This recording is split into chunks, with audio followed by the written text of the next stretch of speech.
we're working through this theme that ultimately Jiu-Jitsu is about a battle for posture. Sorry, let me rephrase that. Jiu-Jitsu from closed guard is a battle for posture. We've seen that if we lose that battle, the only way we can lose it is if my opponent leaves his legs behind. So in our minds, we're always thinking if we lose the battle for upper body posture, we're going to immediately transfer into our training partner's legs. We looked at the idea of spinning around the leg. Now let's look at the idea of a quick transfer to X guard, and as a result, going into heel hooks. So training partner starts off 2 knees. He does a great job of coming up onto his feet and starts winning the battle for posture. We catch in, and from here we immediately transfer into X guard. Our whole thing from X guard is to get his hands down to the mat. We do that by bringing his body weight forward onto his toes and then extending both of our legs to put his hands on the mat. Okay? As we see our training partner go to recover, look how it happens. He walks 1, 2, 3 and starts to recover.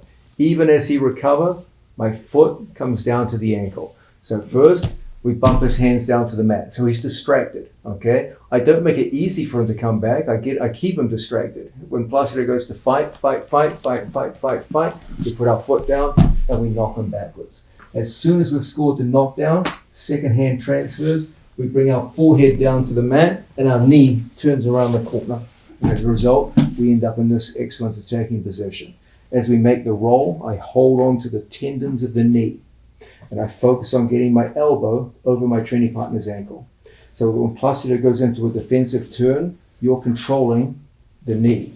My hands are just anywhere on the leg, he can turn quite easily. So we hold and control. From here, we always jam over the toes.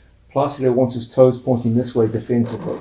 So it's important we get over the toes as early as possible. So when Placido goes into his turn, we're able to follow, put our forehead down on the mat, and get to a winning position. So once again, we have a talented opponent in our closed guard. He does a good job of getting up. We do a good job of hooking into the leg. And then from here we go across, we get the first hook, second hook, and then we bump and get his hands down to the mat. As we see Placido go to recover, our foot comes down and we knock the man backwards. Immediately we follow, 2 knees in together, and then from this position, we hold on tight to our training partner's knee tendon. We lock everything in place. He goes into a defensive turn. We stop it by putting our forehead on the mat and we get to a winning position. So this too is an excellent way to use our opponent's winning the battle for posture to go into the legs and get to a finish.